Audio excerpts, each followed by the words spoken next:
मैं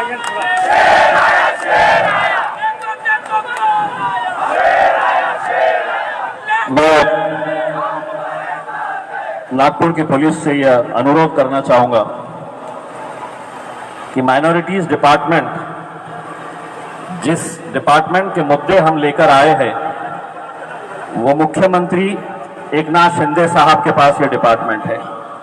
अगर वो सुन ले हमें तो ज्यादा बेहतर होगा, क्योंकि अगर एक मुख्यमंत्री जो भले ही किसी और राजनीतिक पार्टी से ताल्लुक रखते हैं, लेकिन वो मेरे भी मुख्यमंत्री हैं, और मैं अगर कोई शिकायत लेकर आया हूं तो उनका फर्ज है कि मेरी क्या शिकायत है, मेरी क्या मांग है, उसे अगर सुन ले तो ज्यादा बेहतर होगा।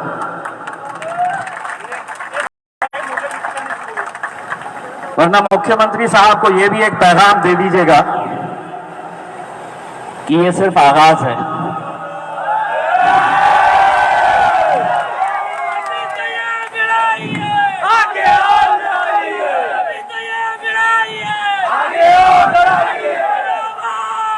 अगर मुख्यमंत्री साहब हमारे सब्र का पैमाना फूटने के बाद क्या होता है देखना चाह रहे हैं, तो मुख्यमंत्री साहब को हम ये कहना चाहेंगे कि एक बार फिर हम मुंबई आ रहे हैं,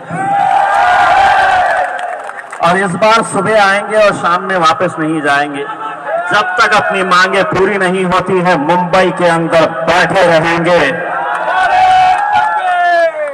मेरे भाइयों, जिस लड़ाई के लिए हम यहां पर इकट्ठा हुए हैं, जिन मांगों को लेकर हमने यहां पर आज एक मोर्चा निकाला है,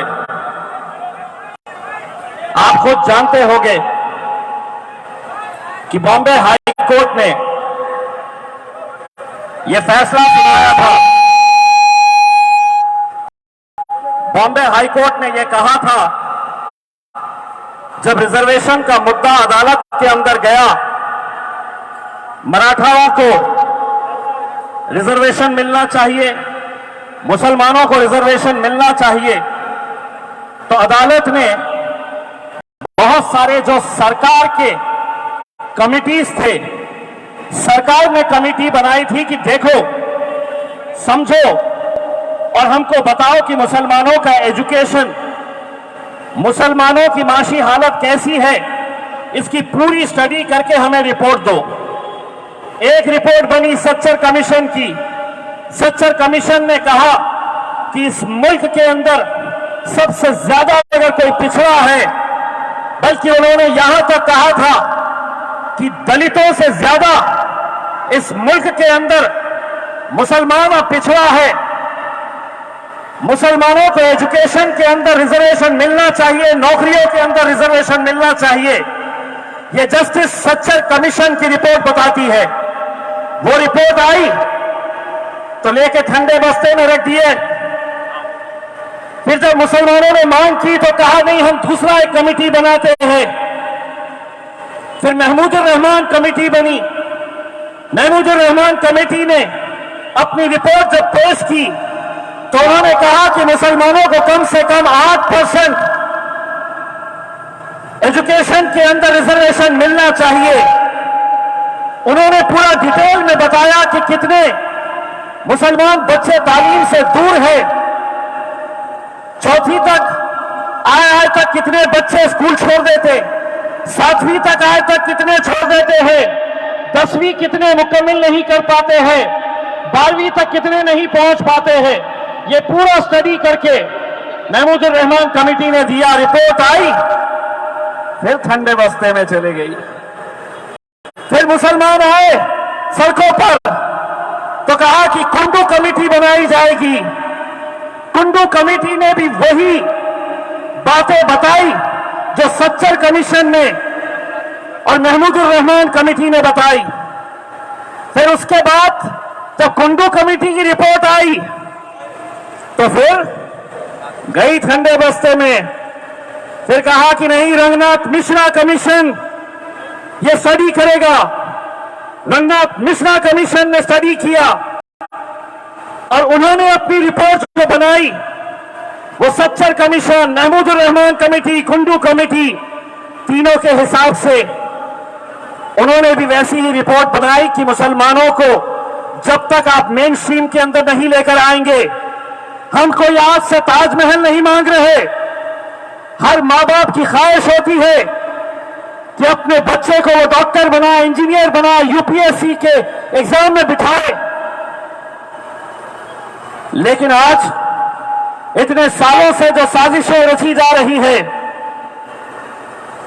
कि मुसलमानों को तालीम से दूर कैसे रखा जाए, और सिर्फ अब ये राज्य सरकार कर रही है ऐसा नहीं।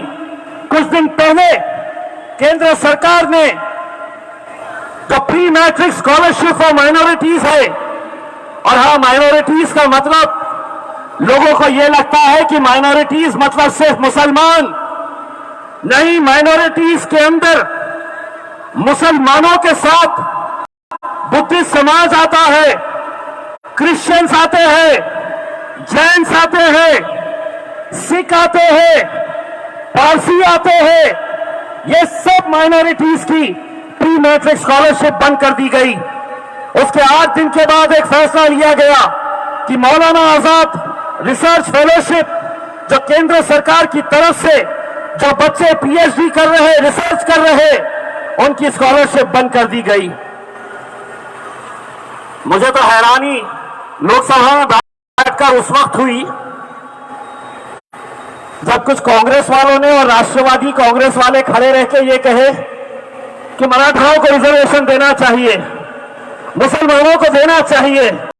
मैंने ओहो, 2.5 साल मुंह में लड्डू लेकर बैठे थे क्या जब सत्ता थी यहां पे? तो 2.5 साल जब सत्ता थी तो तब उठाए नहीं मुद्दा और उम्मीद कर रहे कि भारतीय जनता पार्टी देगी, शिवसेना वाले देंगे। जब सत्ता में रहते हैं तो क्या चाहिए? आपका वोट चाहिए। विपक्ष में गए तो बोले नहीं, उन्होंने देंगे आपको। मैं उनको देखकर जब वो खड़े रहकर बोल रहे थे तो मैंने एक सांसद से कहा, उलझन बड़ी है, अब क्या करें, किससे मोहब्बत किससे नफरत करे, हर चेहरे के पीछे है कई चेहरे, किस पे शक करे और किस पे एतबार करे। अरे आप लोगों को देखकर तो गिरगिट भी शर्मा जाएगी कि इतने रंग तो मैं भी नहीं बदलती हूं जितने तुम बदलते हो। मेरे भाइयों, आज अगर ये सरकार अगर आपको नहीं सुन रही है, अगर आपकी मांग पूरी नहीं कर रही है, तो उसकी वजह यह है कि वो ये समझती है कि ये कौम मुर्दार हो चुकी है, इनमें लड़ने की क़ुव्वत खत्म हो चुकी है, और किसी भी जमहूरियत के लिए, किसी भी लोकतंत्र के लिए एक टिका हुआ पत्रकार, एक डरा हुआ विपक्ष और एक मुर्दार कौम किसी भी लोकतंत्र के लिए घातक साबित होती है। तुम्हें अगर जिंदा है तुम, तो जिंदा रहने का सबूत देना पड़ेगा तुम्हें लड़ना पड़ेगा। आज के इस दौर के अंदर कोई तुम्हें हथेली पर लाकर नहीं देने वाले हैं कि लो ये रिजर्वेशन हम तुम्हें देने के लिए आए हैं, लो हम तुम्हारी भलाई के लिए। मैं एक बात तमाम लोगों से यह कहना चाहता हूं, इस मुल्क से हम मोहब्बत करते हैं, यह मुल्क हमारा है, यह मुल्क किसी के बाप की जागीर नहीं है, यह मुल्क जितना तुम्हारा है उतना हमारा है, और इस मुल्क की तरक्की के लिए हम जी जान लगाने के लिए तैयार है। लेकिन अगर सरकार ये सोच रही कि इनको हम तालीम के में पीछे रखेंगे, इनके बच्चों को हम पढ़ाई से दूर रखेंगे, तो ये मुल्क आगे बढ़ेगा नहीं, ये मुल्क कभी आगे नहीं बढ़ेगा। अगर तुम मुसलमानों को, दलितों को, पिछड़ों को अगर तालीम से अगर दूर रखेंगे, हमारा भी उतना ही अधिकार है जितना तुम्हारा है। लेकिन आज जो साजिशें हो रही है, मैं सिर्फ आप लोगों से गवाही चाहता हूं, अगर ये बात यहां पर नहीं सुलझती है तो इंशाअल्लाह बहुत जल्द हम एक तारीख का ऐलान करेंगे। और सुनिए मुख्यमंत्री, सुन लीजिए देवेंद्र फडणवीस साहब, नागपुर तो सिर्फ एक झांकी है, बंबई में पूरी पिक्चर तुमको दिखाएंगे। हम हमारे हक के लिए लड़ेंगे आखिरी दम तक। ये जो हमारी माएं बैठी हैं, देखिए उनकी उम्र क्या है। अगर वो 4 किलोमीटर तक की धूप में अगर वो चलकर आ रही है तो उनकी मांग क्या है? उनकी झोपड़पट्टियों को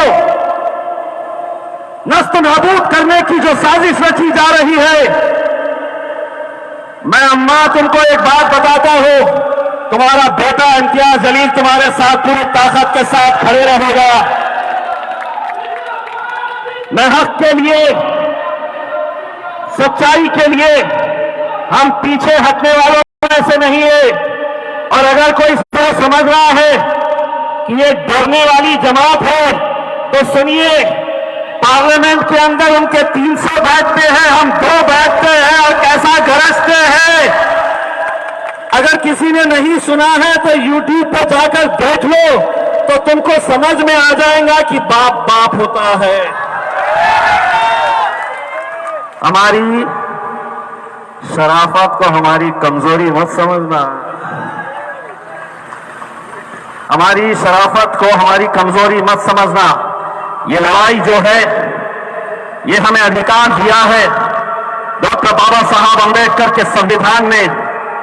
वो बाबा साहब अंबेडकर जिन्होंने कहा था कि मैंने सारी दुनिया की तालीम हासिल की है, मैंने सारी दुनिया का एजुकेशन हासिल किया, उसके बावजूद मैं राजनीति का रास्ता इसलिए इख्तियार किया कि अपने समाज को अगर इंसाफ दिलाना है तो सत्ता के अंदर हिस्सेदारी जरूरी है।